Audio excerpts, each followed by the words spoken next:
Olá, pessoa que está me assistindo, eu sou a Mariana Ramiro e é um prazer te receber aqui no Ressaca Cultural. Como os meus últimos vídeos sobre livros acabaram sendo sobre livros mais pesados, mais tristes, eu decidi dessa vez trazer um livro que eu li recentemente e que é muito diferente do que eu tô acostumada a trazer, até porque é muito diferente do que eu tô acostumada a ler também. A gente vai falar sobre o livro Siddhartha, do escritor alemão Hermann Hesse.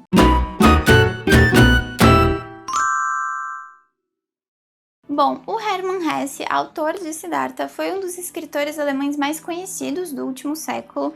Além de Siddhartha, ele escreveu também outros livros muito conhecidos como Demian, como O Lobo da Steppe e como O Jogo das Contas de Vidro. O Hermann Hesse nasceu em 1877 em uma família muito religiosa que esperava que ele se tornasse um missionário. Mas ele era um jovem muito questionador desde sempre, ele se incomodava e criticava muito o sistema educacional do período que infligia castigos físicos e psicológicos aos alunos, e ele queria ser escritor e não dedicar a vida à religião como era esperado dele. Então, na tentativa de encontrar o seu próprio rumo, o Hermann Hesse acabou largando a escola. Ele chegou até a ser internado em uma clínica psiquiátrica, mas depois ele passou a trabalhar em uma fábrica de relógios, depois em um antiquário, depois em livrarias, onde ele tinha contato em tempo integral com os livros. E os pais dele tinham se conhecido na Índia. Então, quando ele tinha uns 30 e poucos anos, ele decidiu também fazer uma viagem para a Índia para conhecer o lugar onde seus pais tinham trabalhado, tinham morado, tinham se conhecido.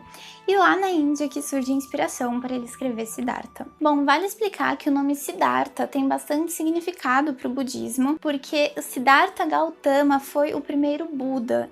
Buda não é um nome próprio, Buda é uma palavra que significa iluminado, desperto. E até nessa edição do livro que eu li, que é em espanhol, é venezuelana, se eu não me engano, e eu falei no meu Instagram que eu ia tentar ler mais livros em outros idiomas, esse é o primeiro que eu li esse ano, mas enfim. Nessa edição tem a imagem de um Buda na capa, o que pode gerar uma confusão, porque esse livro não trata da história do Siddhartha Gautama.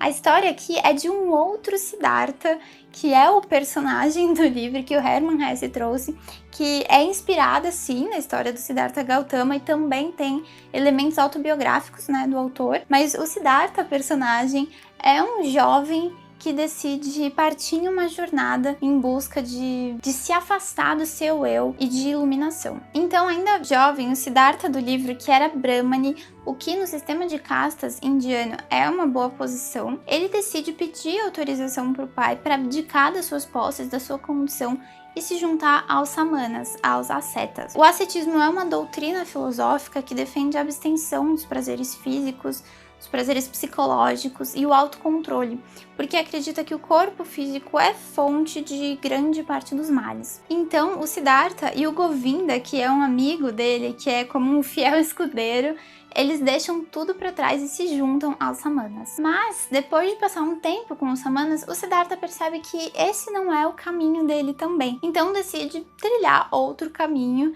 O Govinda vai com ele, eles acabam conhecendo o Buda. O Govinda decide seguir o Buda para também buscar essa iluminação, mas o Siddhartha, ele descobre que, na verdade, ele não quer se afastar do seu eu. O que ele precisa é se encontrar, é se conhecer. Então ele segue viagem sozinho agora, nessa busca pelo autoconhecimento, passando por outras experiências e até se entregando aos prazeres mundanos do dinheiro, da carne e dos jogos. E eu achei muito interessante como ele, mesmo conseguindo ser bem-sucedido em todas as atividades que ele se propõe a fazer, como nas práticas ascetas, por exemplo, ele consegue ter um grande autocontrole, ele consegue jejuar, ou nos prazeres mundanos, ele consegue dinheiro, ele consegue uma namorada, uma boa posição social, apesar do vício com os jogos, mas sempre tem alguma coisa que fica desequilibrada, que fica faltando. E isso porque o mundo não é unilateral, é preciso existir um equilíbrio, é preciso entender que esse equilíbrio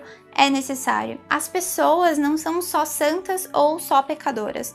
O mundo não é só nirvana ou só sofrimento. Como Siddhartha fala que em cada pecado tem também a graça.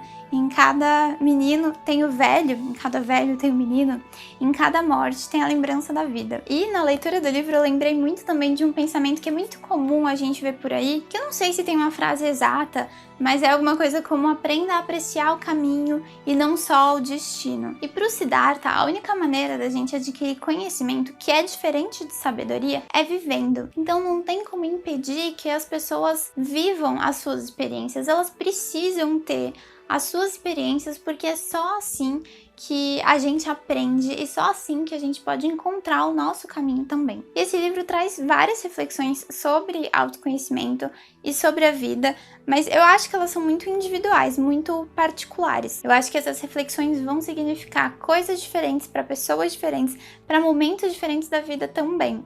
Eu fiz várias marcações aqui de trechos que mexeram comigo, que eu quero reler.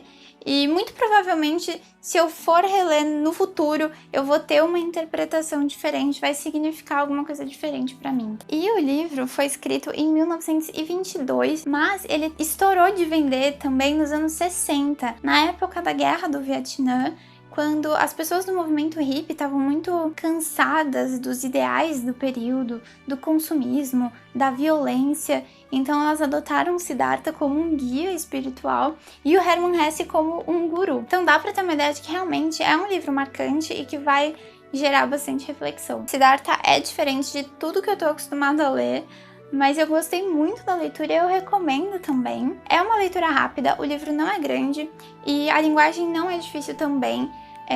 Eu li em espanhol, mas tem em português também, aqui é claro. E é isso, eu espero que vocês tenham gostado desse respiro que eu decidi trazer, porque eu realmente senti que eu tava trazendo livros muito pesados, então eu acabei lendo esse que foi bastante diferente pra mim, foi uma experiência muito legal, decidi compartilhar com vocês. Espero que vocês tenham gostado, e se vocês gostaram, não esqueçam de curtir aqui, de compartilhar e de se inscrever aqui no canal pra acompanhar os próximos vídeos. Tchau, tchau!